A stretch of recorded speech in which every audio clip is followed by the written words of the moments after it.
जागो और तब तक नहीं रुको जब तक लक्ष्य ना प्राप्त हो जाए। उठो मेरे शेरों, इस भ्रम को मिटा दो कि तुम निर्बल हो। तुम एक अमर आत्मा हो, स्वच्छंद जीव हो, धन्य हो, सनातन हो। तुम तत्व नहीं हो, ना ही शरीर हो। तत्व तुम्हारा सेवक है, तुम तत्व के सेवक नहीं हो।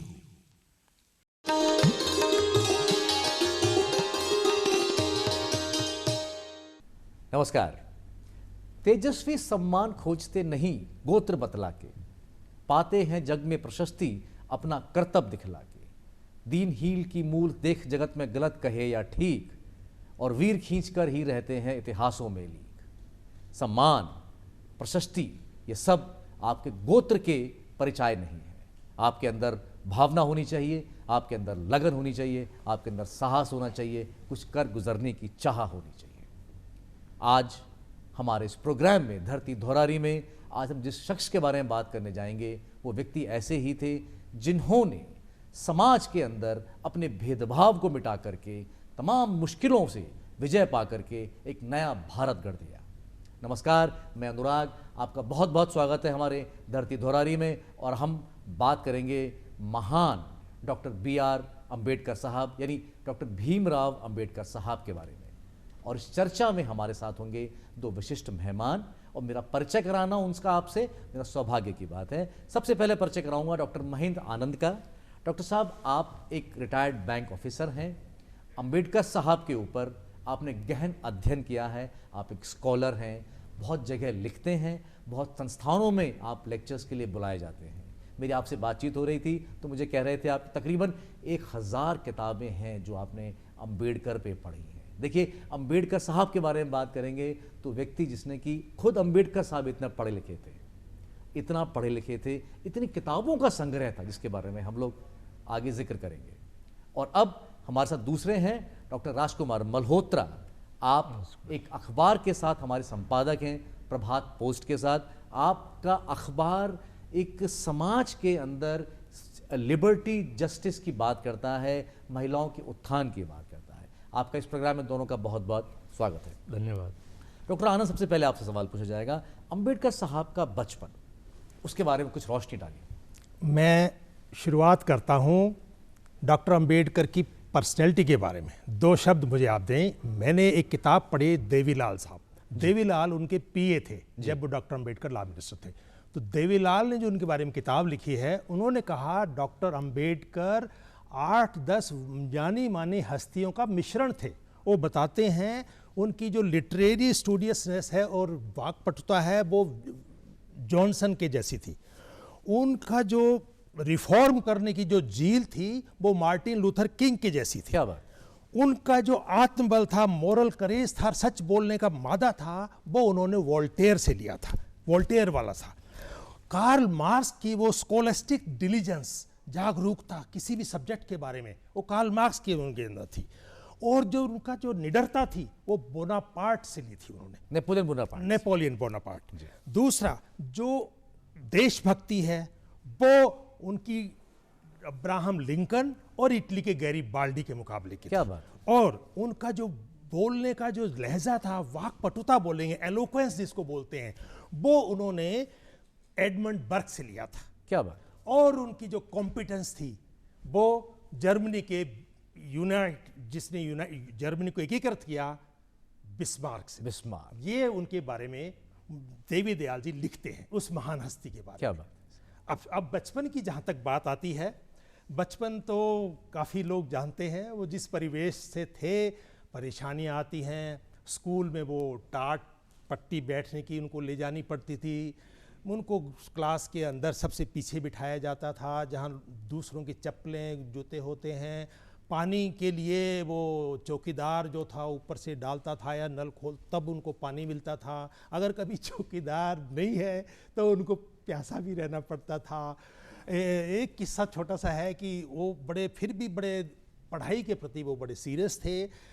टीचर ने कोई सवाल पूछा उनसे, उन्होंने कोई बच्चा सोल्व नहीं कर पाया तो वो बोले मैं करूं सर, डरते डरते। टीचर ने कहा हाँ करो। तो जब वो ब्लैक बोर्ड के पास आए तो सारे बच्चे भागे, क्योंकि ब्लैक बोर्ड के पास बच्चों का खाना रखा था, टिफिन रखे क्लास हुए। वालों का टिफिन। और उन्होंने कहा रुको रुको, हमारा खाना दूषित हो जाएगा। तो इन छोटी छोटी बातों से उनका बचपन एक मस्तिष्क पर, एक बच्चे के जब वो देखता है ये हो क्या रहा है, मेरे साथ ऐसा क्यों हो रहा है, तो स्वाभाविक है इस तरह की बातें आना। लेकिन उसके बावजूद भी घर के उनके पिताजी माताजी सब उनको बताते थे कि भाई जो भी है इन्हीं में तुम्हें रास्ता निकालना है और शिक्षा तुम्हें प्राप्त करनी है। ऐसा कहते हैं सर कि उनकी माताजी ने कहा था जब वो पढ़ने जा रहे थे स्कूल कि झगड़ना मत, लड़ना मत, सिर्फ ये ध्यान रखना कि तेरे को शिक्षा हासिल करनी है। क्योंकि समाज में जिस बदलाव की बात वो जो लेकर के आए, वो शायद उसी से संभव था जब वो पढ़ते, आप लोगों को बाद में आगे बढ़ा के लेके जाते। मल्होत्रा साहब ये बताइए कि जब वो स्कूल में गए, स्कूल में आने के बाद फिर वो स्कूल से पढ़े, फिर वो कॉलेजेस में गए, तो कैसा उनके साथ भेदभाव हुआ, क्या बर्ताव हुआ उनके साथ? अनुराग जी, मैं डॉक्टर साहब के ऊपर एक दो लाइन बोलना चाहता हूँ। है वही सूरमा इस जग में, है वही सूरमा इस जग में जो औरों को राह दिखाते हैं। क्या बात है। कोई चलते पद चिन्हों पर, कोई पद चिन्ह बनाते हैं। हैं। तो ये बड़े ही सौभाग्य की बात है कि आज हमको डॉक्टर अम्बेडकर के महापरिनिर्वाण दिवस पर बात करने का, डॉक्टर आनंद जी के सानिध्य में और आपके सानिध्य में बात करने का नहीं, मौका मेरे मिला। सम्मान की बात सर, मैं आप दोनों से बात कर रहा हूँ, पहले तो मैं क्या जाहिर कर जैसा आपने बाबा साहब के एजुकेशन के बारे में बात की, डॉक्टर साहब के जीवन में जी। जैसा डॉक्टर आनंद ने भी बताया कि जब वो किसी प्रॉब्लम का हल करने के लिए वहाँ गए और बच्चे ने उनका खाना उठाया, तो उनके बाल मन पर और मस्तिष्क पर काफ़ी गहरा असर हुआ। लेकिन उन्होंने इन चीज़ों से ये सीखा कि मुझे समाज में बदलाव करना है। उन्होंने शिक्षा को एक हथियार के रूप में लिखा और उन्होंने ये बोला कि शिक्षा शेरनी का वो दूध है जो जितना पिएगा वो उतना ही दहाड़ेगा। और उन्होंने इतनी बड़ी शिक्षा, मतलब आप देखिए डॉक्टर अम्बेडकर पूरी दुनिया के सबसे बड़े स्कॉलर, जिनको हिंदी, मराठी, अंग्रेजी, संस्कृत, पर्शियन जैसी 9 भाषाओं का उनको ज्ञान हो और 32 डिग्री हो, उनकी डिग्री के आधार पर उन्होंने कभी भी समाज के जिस वर्ग ने उनके साथ में भेदभाव, छुआछूत, अपमान किया, उनसे उन्होंने कभी बदले की भावना नहीं थी। उनकी समाज में बदलाव की भावना थी कि मैं किस प्रकार इस समाज में बदलाव लाऊं, कैसे आप बहुत रिफॉर्म अच्छी बात कह रहे हैं मल्होत्रा साहब कि बाबा साहब की बदले की भावना नहीं थी, बदलाव की भावना थी। और जैसा कि हम बाबा साहब ने अपने पूरे जीवन में, जी, बेसिकली बाबा साहब एक बहुत बड़े इकोनॉमिस्ट थे। जाहिर बात है। वो सबसे बड़े, दुनिया के सबसे बड़े अर्थशास्त्री रहे। उन्होंने कोलंबिया यूनिवर्सिटी से उन्होंने इकोनॉमिक्स में पीएचडी की, लंदन स्कूल ऑफ इकोनॉमिक्स से उन्होंने डीएससी की, और उन्होंने की जो थीसिस थी the problem of rupees, its origin and it's solution, उस पर हमारा उन्होंने इस थीसिस को हंटर आयोग को भेजा और उसके आधार पर हमारा जो भारतीय रिजर्व बैंक बना, वो सब उन्हीं की देन है। सर इस पे आएंगे हम लोग, पर चूंकि पहले हम लोग बात कर रहे हैं उनके जीवन के और स्कूल के बारे में। देखिए कहीं ना कहीं पर ऐसा होता है कि थे तो प्रतिभाशाली, थे तो मेधावी, हम सभी जानते हैं, और ये भी आप सही कह रहे हैं कि अपने दौर के, मेरे ख्याल से सभी मानते भी हैं कि उनसे ज़्यादा शिक्षित कोई नहीं थे। बट बात ये भी होती है सर कि कभी कभी कोई एक बहुत ऐसी घटना हो जाती है, कोई ऐसे व्यक्ति का साथ मिल जाता है कि राह बदल देता है। कहते हैं कि उनको उनके शिक्षक महाराज गायकवाड़ के पास लेके, महाराज जो बड़ौदा के महाराज थे उनके पास लेके चले गए थे और उन्होंने उनकी प्रतिभा को पहचाना। ये क्या किस्सा है? बिल्कुल आपने सही कहा। उनको जब मैट्रिक कर ली थी तो उनको स्कॉलरशिप मिली महाराजा की तरफ से, कुछ बच्चों को देते थे शिक्षा के लिए, तो 25 रुपये प्रति माह उनको स्कॉलरशिप दी गई थी। 25 रुपये प्रति माह उस टाइम। तो उन्होंने बीए वगैरह की। बीए के बाद में फिर उन्होंने कुछ नौकरी की बड़ौदा स्टेट में 15-20 दिन लगे। इसी बीच बड़ौदा महाराजा ने बाहर जाने के लिए स्कॉलरशिप्स का डिक्लेयर किया और उन्होंने कहा कि हम लोगों का इंटरव्यू लेंगे। डॉक्टर अम्बेडकर का जब इंटरव्यू लिया तो उन्होंने कहा भाई बाहर क्या पढ़ोगे तुम? उन्होंने कहा मैं इकोनॉमिक्स पढ़ूंगा और पॉलिटिकल साइंस पढ़ूंगा। बोले इससे क्या करोगे? बोले मैं इसको पढ़ करके अपने देश में लोगों की स्थिति सुधारूंगा, जो पीड़ित हैं, जो समाज के उन वर्गों की पीड़ित। तो बड़ौदा महाराज बड़े प्रभावित हुए और उनको सेलेक्ट किया कि नहीं, इसको जरूर मिलने चाहिए, और उन्होंने उनको कोलंबिया के लिए स्कॉलरशिप दी। और ऐसा भी हाँ, जी, कोलंबिया जब गए तो उन्होंने एमए किया, पहले तो administration and finance of east India company पे किया। फिर कोलंबिया में ही उन्होंने पीएचडी की, evolution of provincial finance in British India.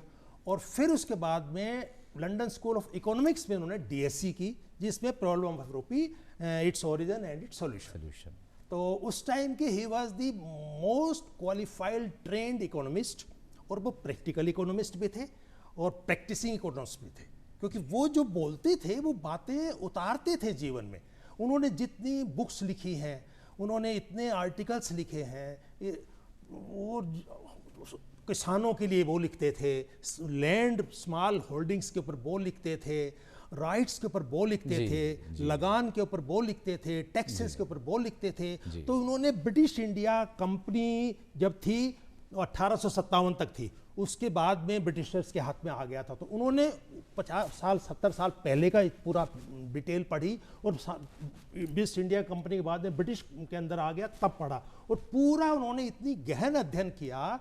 और उन्होंने बल्कि एस्टेब्लिश्ड जो बुक्स थी, जो उस मटेरियल अवेलेबल था, उस तक को चैलेंज किया कि ऐसा नहीं, ऐसा है, और ऐसे ऐसे तथ्य सामने लाए कि कितना पैसा आ रहा है, कितना खर्च हो रहा है, कहाँ वो पैसे का यूज़ हो रहा है, कहाँ, मतलब हर एस्पेक्ट के ऊपर उन्होंने गहनता से अध्ययन किया, और उन्होंने नई चीज़ें पेश की। और इकोनॉमिक्स में जो उस टाइम जो जाने माने थे, केन्स बहुत बड़े इकोनॉमिस्ट थे, लॉर्ड केन्स, उन्होंने उस तक की कई बातों को नकारा कि नहीं, भारतवर्ष के अंदर ये चीज उल्टा असर करेगी और यहाँ की इकोनॉमी के लिए ये ठीक नहीं है। क्या बात है? तो उनके जो प्रोफेसर्स थे बोले यार तुम बहुत बड़ा तुम स्टैंड ले रहे हो, लेकिन क्योंकि तुमने लॉजिकल बात की है और रिसर्च के ऊपर बात की है, तो थोड़ा सा इसको लैंग्वेज को जरा मॉडिफाई करो। इस प्रोसेस में उनकी डीएससी लेट भी हो गई थी, क्योंकि किया था उन्होंने 1919 में और मिली थी उनको 1924 में डीएससी। उनको सेकंड टाइम जाना पड़ा था, बैक भी उनको बीच में स्कॉलरशिप का टाइम भी हो गया था, वापस बुला लिया गया था, तो उन्होंने टाइम लग गया था, लेकिन उन्होंने बड़ा बाद में फिर 1924 में उनको पीएचडी मिली थी। मैं अपने दर्शकों को बताना चाहूँगा कि लंदन स्कूल ऑफ इकोनॉमिक्स से पढ़ने वाले वो पहले भारतीय थे, और इसके साथ साथ देखिए कमाल के बात, देखिए वो कितने मेधावी थे, वो कितने इंटेलिजेंट थे, कितने पढ़े लिखे व्यक्ति थे और कितने होशियार थे। इस बात से जाहिर होता है कि लंदन स्कूल ऑफ इकोनॉमिक्स में आज भी उनकी एक प्रतिमा लगी हुई है। ये अपने आप में बताता है कि अंबेडकर कितने प्रतिभाशाली एक बच्चे थे, एक स्कॉलर थे, और एक बाद में आगे चलकर को महान मनुष्य बने, वो इस बात से जाहिर होता है। उसी प्रकार का सम्मान आज भी कोलंबिया यूनिवर्सिटी के लोग ये मानते हैं कि उनके सबसे पढ़े लिखे शिक्षकों में अगर कोई थे तो बाबा साहब थे। कब कुछ कह रहे थे? एक तो आपने जो बोला ना, ब्रिटिश लाइब्रेरी में जी उनका जो बस्ट लगा, वहाँ दो ही लोगों के लगे हैं, कार्ल मार्क्स का और डॉक्टर अंबेडकर। क्या बात है। और कार्ल मार्क्स से डॉक्टर साहब कहेंगे प्रभावित भी हुए हैं, विरोध भी किया है, लेकिन सारी बातों से प्रभावित नहीं हुए थे। देखिए यही सब होशियार व्यक्ति की पहचान यही होती है कि जहाँ अच्छी बात है उससे प्रभावित हो, जिस बात में अगर कुछ बात सार की नहीं है, मतलब की नहीं, तो उससे अलग हो जाए। इस पर हम लोग बात करेंगे सर, बट हम लोग उनके बारे में बात कर रहे थे। तकरीबन 3000 किताबें थीं। जॉन गुंथर ने लिखा था कि मैं पहली बार उनसे मिला तो उनके पास 3000 किताबें थीं। जब उनका देहांत हुआ तो उनके पास तकरीबन उनकी लाइब्रेरी में 35,000 किताबें थीं। ये कितनी बड़ी बात हुई, कितनी कमाल की बात होती है। हम बाबा साहब की किताबों के बारे में बात करें, हालांकि आपने जिक्र तो पहले कर दिया था, तो जो पहली किताब थी जो उन्होंने लंदन स्कूल ऑफ इकोनॉमिक्स में लिखी थी, प्रॉब्लम ऑफ रूपी, इट्स ओरिजिन एंड सॉल्यूशन, तो उसमें वो क्या कहना चाहते हैं? डॉक्टर साहब का ये मानना था कि जो हमारे भारत देश की जो स्थिति, जो सामाजिक संरचना थी जी, उसमें समाज का एक बहुत बड़ा तबका सामाजिक रूप से और आर्थिक रूप से बहुत पिछड़ा हुआ था। और ये बिल्कुल सार्वभौमिक सत्य है कि किसी भी समाज के सर्वांगीण विकास के लिए उसका समावेशी और हर स्तर पर उसकी भागीदारी होनी चाहिए। तो इन्हीं चीज़ों को लेकर के जब अंग्रेज़ लोग आए, उन्होंने उनके यहाँ का जो फाइनेंस सिस्टम था उनका अध्ययन किया कि किस प्रकार इस देश का जो पैसा बाहर जा रहा है उसको किस प्रकार आम आदमी के लोगों को उनका जीवन बेहतर किया जाए, उनके आर्थिक स्थिति किस प्रकार सुधारी जाए, ये था उनका मेन। जी। और उनका जो पूरा विश्लेषण था जी। वो ये था कि इस देश में चूंकि हमारे ऊपर अंग्रेज़ों का राज था, तो उनका ये मानना था कि राजनीतिक आज़ादी के साथ साथ हमारी सामाजिक आज़ादी भी ज़रूरी है, सोशल जस्टिस ज़रूरी है। इसी मुद्दों को लेकर के उन्होंने जो हमारा संविधान लिखा गया, तो उसकी प्रीमियम में जो 4 बड़े हमारे पिलर हैं, उसका पहला पिलर जस्टिस में पहला सोशल जस्टिस, फिर इकोनॉमिक जस्टिस और फिर पॉलिटिकल जस्टिस। तो इस बात से आप ये अंदाज़ा लगा सकते हैं कि बाबा साहब का पूरी सोसाइटी को एक साथ समग्र, क्योंकि अगर हमको अंतर्राष्ट्रीय स्तर पर भारत को आगे ले जाना है तो समाज के हर वर्ग की उसमें भागीदारी जरूरी होनी चाहिए। तो ये उनका सोच था। फिर उसके साथ साथ उनकी लिबर्टी, हर आदमी को एक स्वतंत्रता हो। जी, फिर ये उस किताब में उन्होंने जिक्र ये किया इन सब बातों का। बाबा साहब ये मानते थे कि देखिए, और बहुत कमाल की बात है, गांधी, एक तरफ गांधी है हिंदुस्तान के अंदर, एक तरफ बाबा साहब हैं। गांधी भी ये मानते थे कि सामाजिक क्रांति बहुत ज़रूरी है। बाबा साहब ये कहते थे कि सामाजिक क्रांति के साथ साथ आर्थिक क्रांति भी आए, समानता भी आए, तो उसी आज़ादी का एक बहुत बड़ा गहरा मतलब होगा और वो आज़ादी शायद वो स्थायी होगी। सर, उनकी दूसरी किताब थी एनिहिलेशन ऑफ कास्ट। हम कुछ किताबों के बारे में जिक्र करेंगे। हाँ, खैर उन्होंने बहुत किताबें लिखी थी। एनिहिलेशन ऑफ कास्ट, जाति का विनाश, तो उसमें वो क्या कहना चाहते हैं? उन्होंने 1916 में गोल्डन वाइजन आवर एक प्रोफेसर थे उनके सम्मान में एंथ्रोपोलॉजी का एक सेमिनार हुआ था। वहाँ उन्होंने वो पेपर पेश किया था, caste their origin and genesis. उस पर उन्होंने इतिहास बताया है जातियों का, कि इंडिया के अंदर जाति व्यवस्था कैसे हुई। इसके बारे में उन्होंने काफ़ी कुछ, उन्होंने एग्जिस्टिंग जो साहित्य अवेलेबल था उसको स्टडी किया। उसके बाद में एंथ्रोपोलॉजिकली कुछ उन्होंने और उसमें अपने पॉइंट ऑफ व्यू बताया। और उन्होंने बताया कि भारत के अंदर क्रांति हुई थी बुद्ध के आने से, और प्रति क्रांति हुई बुद्ध धर्म के विनाश के साथ। इसी के साथ कुछ चीज़ें और आई, तो जब जिसको हम बोलते हैं ब्राह्मणवादी व्यवस्था, ब्राह्मणों का पहले वर्चस्व था, लेकिन बुद्ध के आने के बाद में उनका वर्चस्व कम हो गया और ब्राह्मणिज्म काफ़ी फैला, वर्ल्ड वाइड फैला, नॉर्थ साउथ एशिया वगैरह में और कंट्रीज में, अफगानिस्तान तक फैला। और लेकिन जब मौर्य वंश का 10वां जो राजा था बृहद्रथ, उसी की सेनापति पुष्यमित्र शुंग द्वारा हत्या कर दी गई थी। और उसके बाद में भारत के अंदर ब्राह्मणी व्यवस्था दोबारा लागू की गई और उससे मनुस्मृति का उसका सेकंड शताब्दी के अंदर आके लिखी गई। ये ब्रिटिशर्स उन्होंने रिसर्च की है, मनुस्मृति की उम्र बताते हैं 2nd BC के अंदर। यानी जातियों का उन्होंने जैसे कहाँ से उद्भव है उसके बारे में जिक्र किया। उसके बारे में फिर उन्होंने बताया कि कुछ लोग तो समूहों में रहते थे, गांव में रहते थे, कुछ लोग गांव के बाहर रहते थे। और ये धीरे धीरे पहले वर्ण व्यवस्था आई, वर्णों के आधार पर लोगों के काम बटे और उन काम के आधार पर आप कुछ रूल्स स्ट्रिक्ट हुए। और जो प्रिस्टली क्लास थी उसको ब्राह्मण बोलते थे। पहले 3 ही वर्ण होते थे, ब्राह्मण, क्षत्रिय, वैश्य। चौथा शूद्र बाद में आया है, जब ज़्यादा उसके अंदर हुआ, ब्राह्मणी व्यवस्थाएं कुछ ज़्यादा स्ट्रिक्ट हुई, वर्ण मनुस्मृति की विधान ज़्यादा स्ट्रिक्ट हुआ, तब कहते हैं कि ये ब्राह्मण सुपीरियर उन्होंने अपने आप को माना। और बाकी फिर जो जातियां उसके अंदर से विखंडित हुई। और डॉक्टर अंबेडकर की एक थ्योरी है broken man theory. Broken man theory ये कहती है कि कुछ लोग तो बस के रहते थे, कुछ लोग घुमंतु रहते थे, जैसे जहां भी गए वहीं बस गए। तो कुछ जो फिर उसमें रहते थे, चलते फिरते रहते थे, तो ब्रोकन पीपल थे, वो एक साथ नहीं रहते थे। तो ब्रोकन पीपल चलते फिरते फिर जाके वो आज उनको ज्यादा ट्राइबल्स में आ गए, घुमंतु हो गए, वो सब हो गए। तो लेकिन ब्राह्मणी व्यवस्था में उन्होंने स्ट्रिक्टनेस कर दी। तलखियां क्यों ना हो अशार में, हम पे जो गुजरी है हमें है याद सर। उनकी किताब थी वेटिंग फॉर वीज़ा। कहते हैं कि वो किताब शायद उनकी खुद की आप बीती है, जो उनके ऊपर जिस तरह से मुश्किलें आई, जिस तरह से समाज ने उनको इतना पढ़ा लिखा होने के बावजूद भी एक अलग तलग रखने की कोशिश की।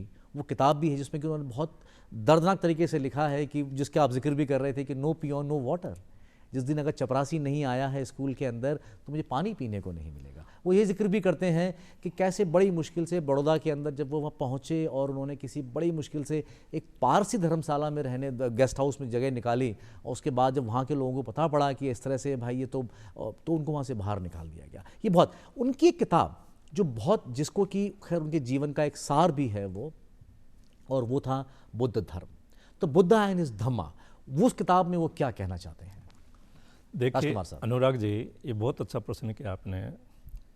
इस बुद्धा एंड हिज धम्मा के प्रसंग से मैं आपको एक बात बताना चाहता हूँ जी।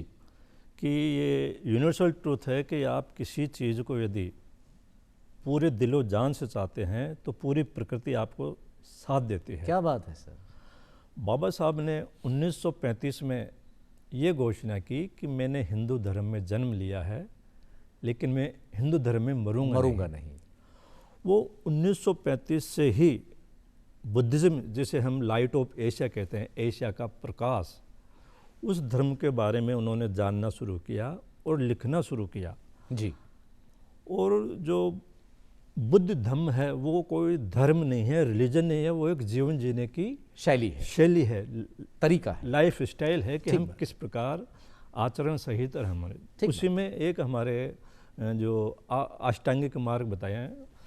तो डॉक्टर अंबेडकर ने जितने भी दुनिया के धर्म हैं उनका अध्ययन किया, बारी बारी से हर धर्म का उन्होंने अध्ययन किया।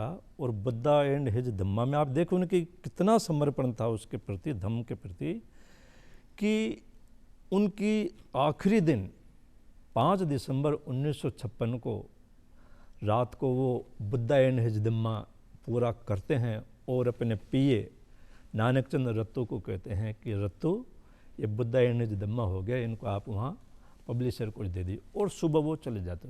क्या आप ये देखें उनका कितना बड़ा डेडिकेशन था, कितनी बड़ी उनकी निष्ठा थी इस काम के प्रति। तो ये जो समर्पण है, ये जो लॉयल्टी है, ये इस चीज़ का द्योतक है कि आज की जो युवा पीढ़ी है, आज के जो लोग हैं, हमको अगर किसी तरह हम समर्पण रखते हैं तो वो काम निश्चित रूप से होगा। सही।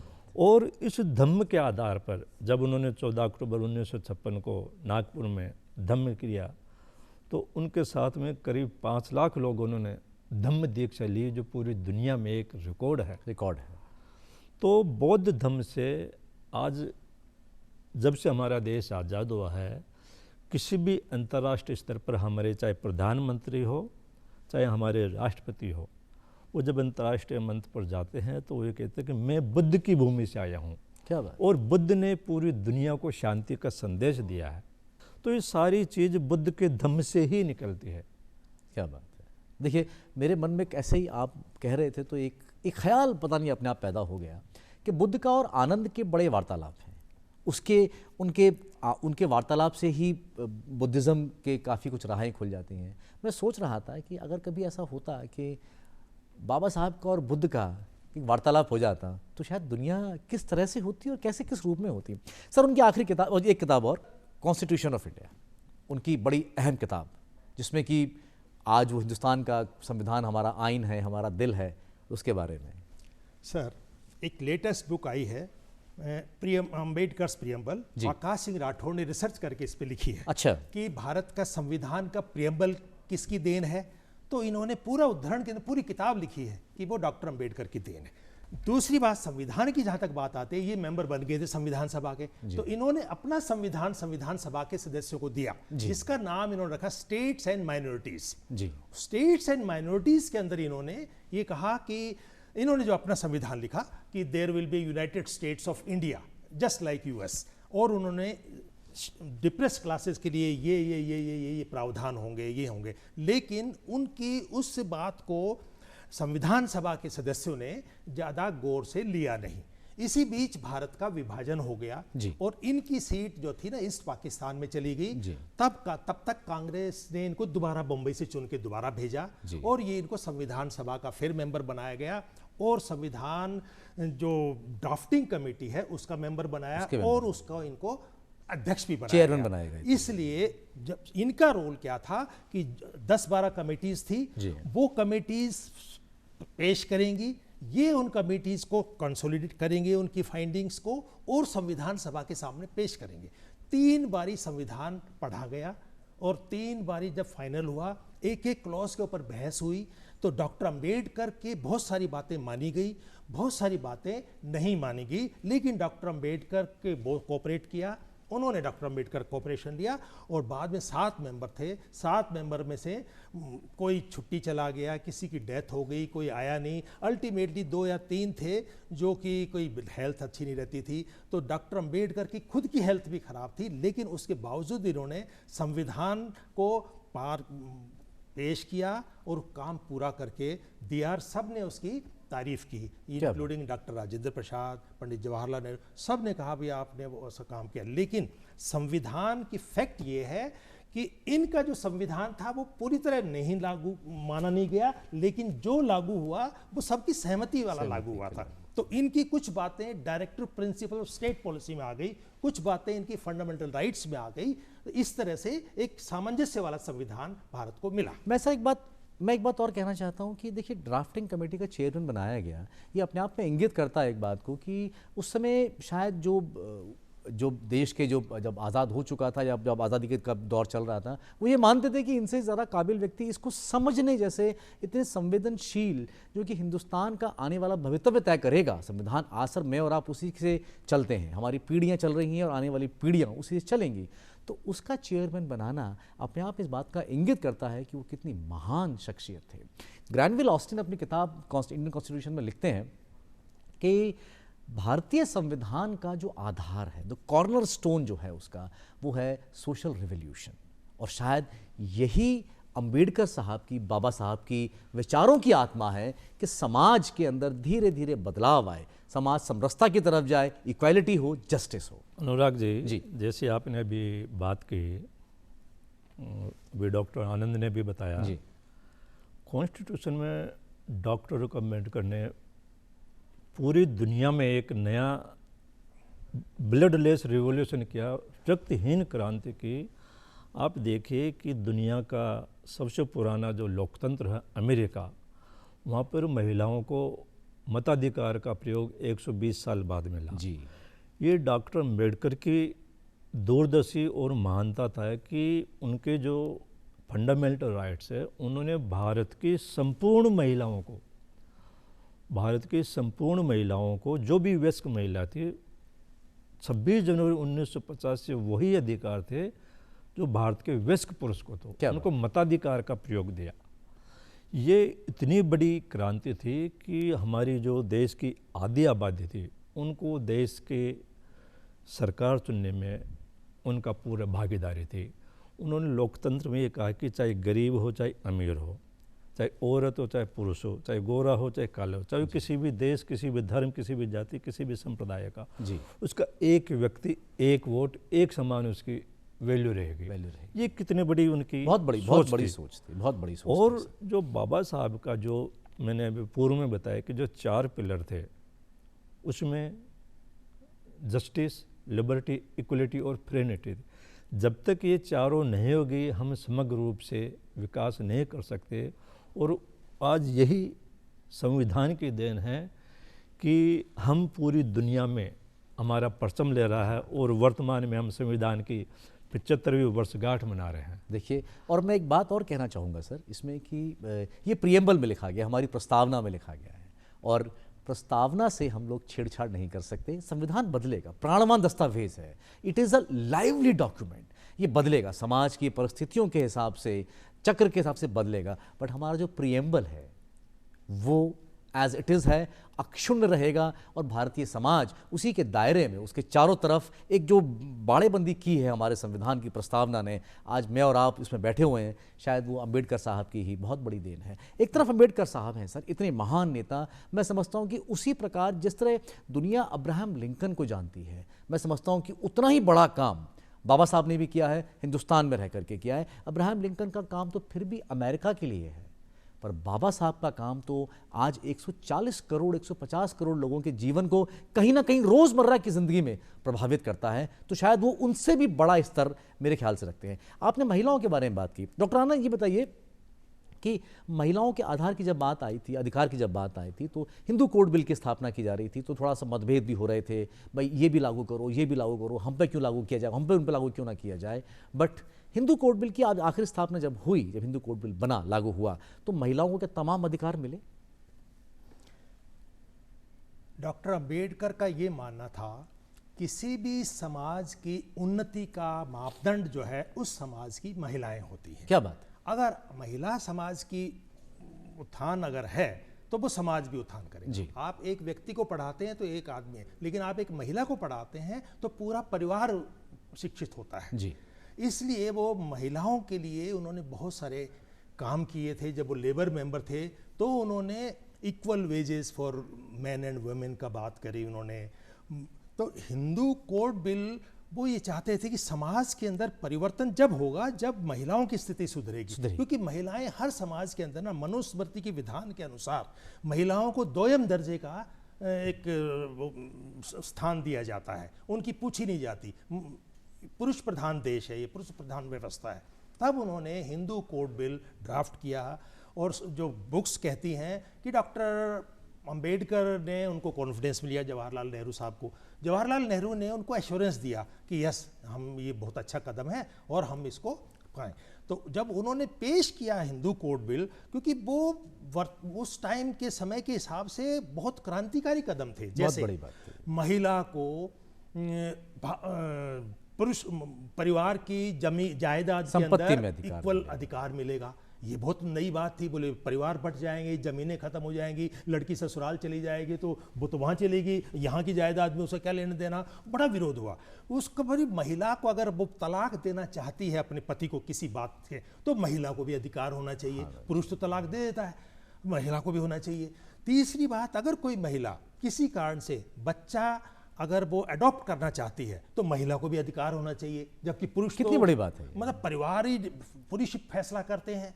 उसके कई ऐसी आमूल चूल थी बातें, और उससे ऐसी चीज़ की फिर बहु विवाह है उस पर रोक लगनी चाहिए। बहु विवाह रोक लगनी। हाँ, और पत्नी जो औरत है उसको बराबर की भागीदारी होनी चाहिए।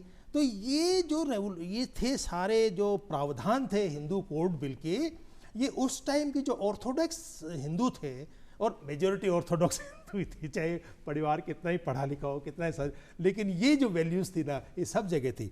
इवन तो उनके बहुत विरोध हुआ, बहुत धरने प्रदर्शन हुए, और बड़े दिल्ली में तो सैकड़ों रैलियाँ उनके पुतले जलाए गए।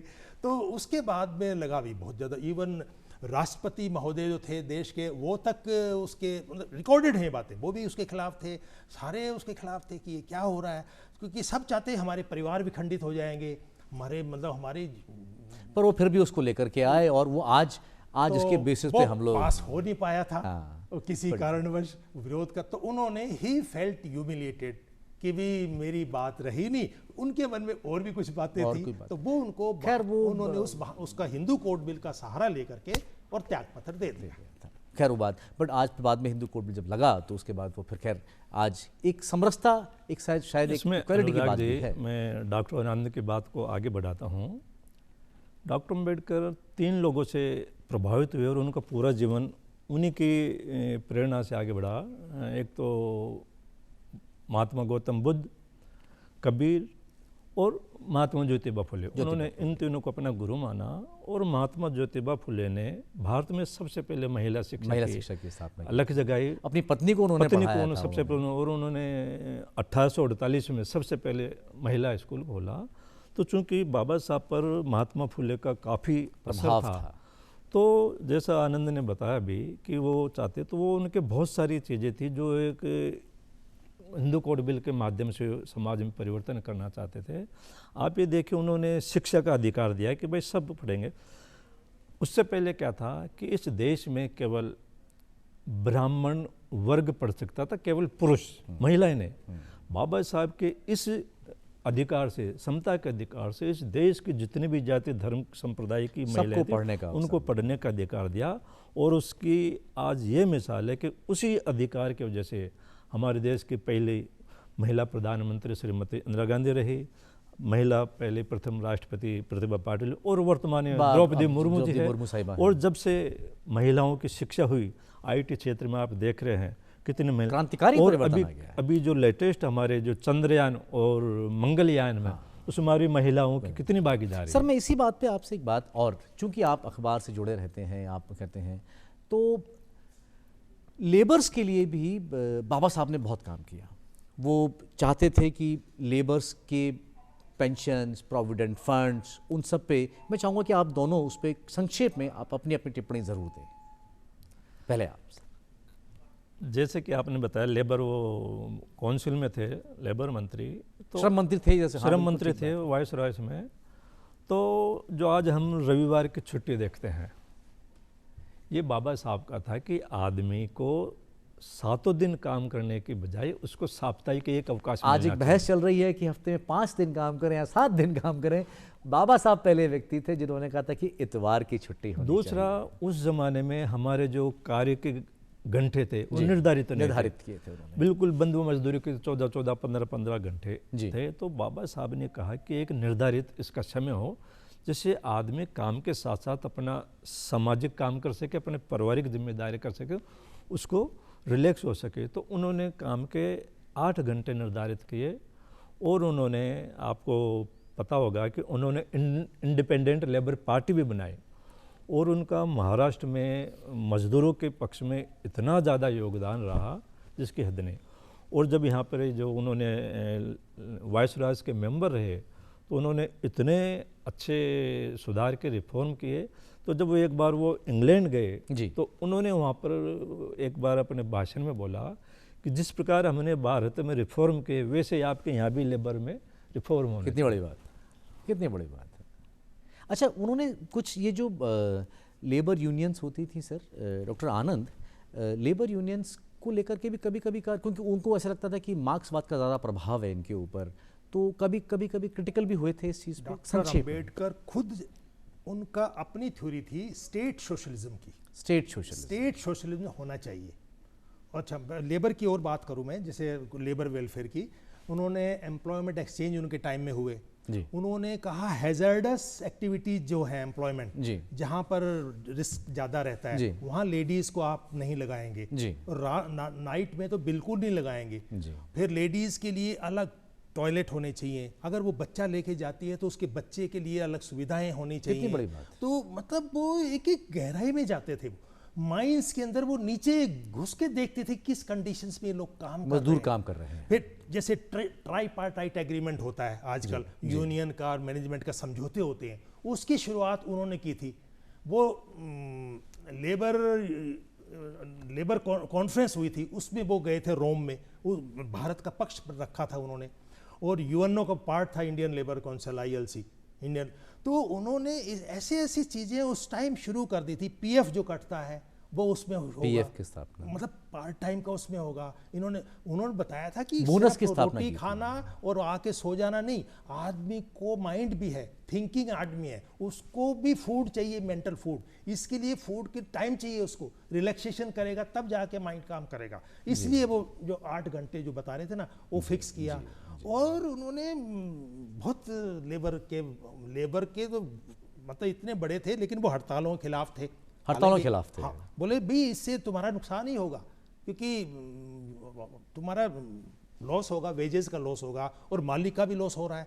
तो आप सेटलमेंट करो, समझौते, कुर्सी पर आके बात करो। कोई विरोध को तो उन्होंने स्वीकार किया था, पर हड़ताल के खिलाफ थे। वो चाहते थे कि सरकार, मैनेजमेंट और लेबर जो उनकी कमेटी है, उनकी जो फेडरेशन है, वो मिलकर तीनों बैठ के करे, क्योंकि आप हड़ताल कर देंगे तो प्रोडक्शन रुक जाएगा, प्रोडक्शन रुक जाएगा तो देश की जो ग्रोथ है, जो गति है, वो प्रगति वो रुक जाएगी। उनकी एक हर सोच में उनकी देश की प्रगति का वो था। देखिए सर, ये तो बात आप बिल्कुल ठीक कह रहे हैं, देश की प्रगति का था, एक समाज की प्रगति का था। वरना तो क्या था, मतलब इतना पढ़ जाने के बाद बहुत आसान था, बाहर चले जाते, अपना जीवन आराम से वहाँ पे जीते। एक बड़ी सरकारी नौकरी मिल जाती है उनको, कोई दिक्कत नहीं थी।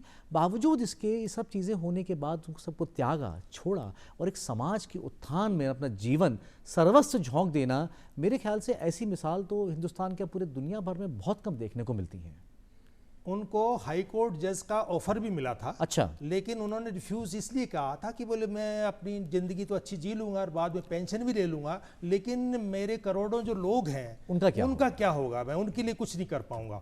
इसी बीच उनके पारिवारिक जीवन में उनके एक बेटे को छोड़ के 2-3 बेटों की डेथ हो गई उनके, लेकिन उनको लंदन जाना था, वो बीमार थे, उसके बावजूद मैंने एक बेटे के लिए मैं करोड़ों बेटों को नहीं कुर्बान कर सकता मैं, और वो बोले भी आज तो बच जाओ तो ये है। तो कहने का मतलब है कि वो देश के पीड़ितों, दलितों, डिप्रेस क्लासेस के प्रति इतने पीड़ित थे, इतने चिंतित थे कि वो किसी भी तरह से उनको, अब 1919 से उन्होंने शुरुआत की थी प्रतिवेदन देने की, और कॉन्स्टिट्यूशन जब तक अंग्रेज लोग यहाँ रहे, हर कमेटी में, हर कमीशन में, हर उसमें वो अपना पक्ष पेश करते थे जी। और अब इंडिपेंडेंट इन्होंने वो बनाई थी, नेशनल शेड्यूल कास्ट फेडरेशन बनाई थी, जी। उसके माध्यम से वो सब करते थे वो, और संविधान का भी उसी के माध्यम से उन्होंने दिया था, स्टेट्स एंड माइनॉरिटीज़। तो वो उनके लाइफ की एक छोटा सा मैं आउट ऑफ द वे बताऊं, मेरे पास समय कम रह गया है सर। अच्छा, 4 उनके फेज थे लाइफ के जी। पहला फेज तो 1918 से लेकर 1928 तक उन्होंने अपने आप को हाईली क्वालिफाइड करके एस्टेब्लिश किया, एकेडमिशियन। दूसरा फेज उनका आसा है 1929 से 1936, वो दलितों के डाउन ट्रोडन के मसीहा बन के उभरे। तीसरा फेज उनका 37 से 46 तक आता है, फिर एज ए लेबर्स के लिए लड़े वो, लेबर यूनियन के। चौथा फेज उनका 47 से 65 तक आता है, उसमें संवैधानिक प्रावधान किए, संविधान बनाया। लास्ट वाला फेज आता है बुद्ध वाला, और उन्होंने अपने धर्म को नवायान का नाम दिया, क्योंकि बुद्ध के अंदर बहुत सारी शाखाएं हैं बुद्धिज्म के अंदर।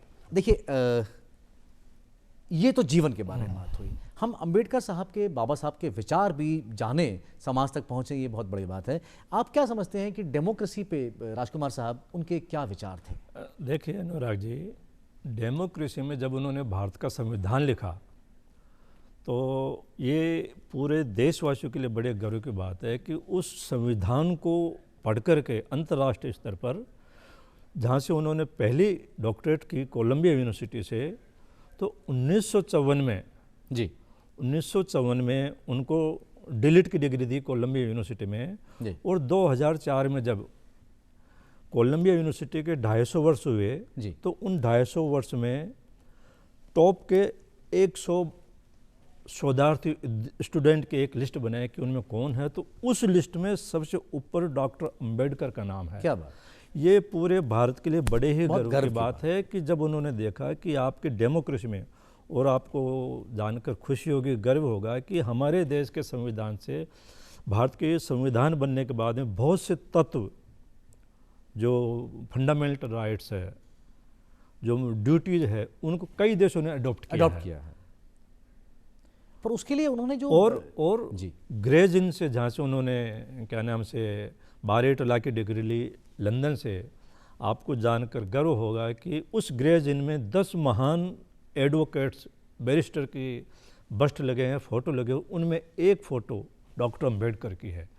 तो इस देश की जो हमारा संविधान है, उसकी सबसे बड़ी ब्यूटी है कि यहाँ हम एक दूसरे के विचार से असहमत हो सकते हैं, लेकिन उसको अपने विचार रखने का पूरा अधिकार है। बाबा साहब ये भी मानते थे कि इतना बड़ा देश, ये इतनी बड़ी दुनिया लोकतंत्र के आधार पर चलेगी। चुनाव की, सफरेज की, उन्होंने एडल्ट सफरेज की जो स्थापना करी थी, जो उन्होंने इसकी परिभाषा दी, संविधान में रखा, बहुत बड़ी बात थी। बाबा साहब एक बात और ये भी मानते थे कि हम लेबर्स के बारे में बात कर रहे थे, तो उनका एक विचार बहुत क्लियर था कि सुधार, जिसकी अब दुनिया बात करती है, कि किसानों के भी जो मजदूर होते हैं, ऐसे किसान मजदूर भी थे, किसान मजदूरों को भी वही अधिकार मिले जो प्रोविडेंट फंड के अधिकार हैं, या कंपनसेशन के अधिकार हैं, छुट्टियों के अधिकार हैं, या काम के घंटे करने वाले अधिकार हैं। देखिए, मैं बात जानता हूँ ये बहुत मौलिक बात थी, ये आज भी शायद लागू नहीं है, पर यह बात उस ज़माने में सोचना, ये उनका बहुत बड़ा विचार था।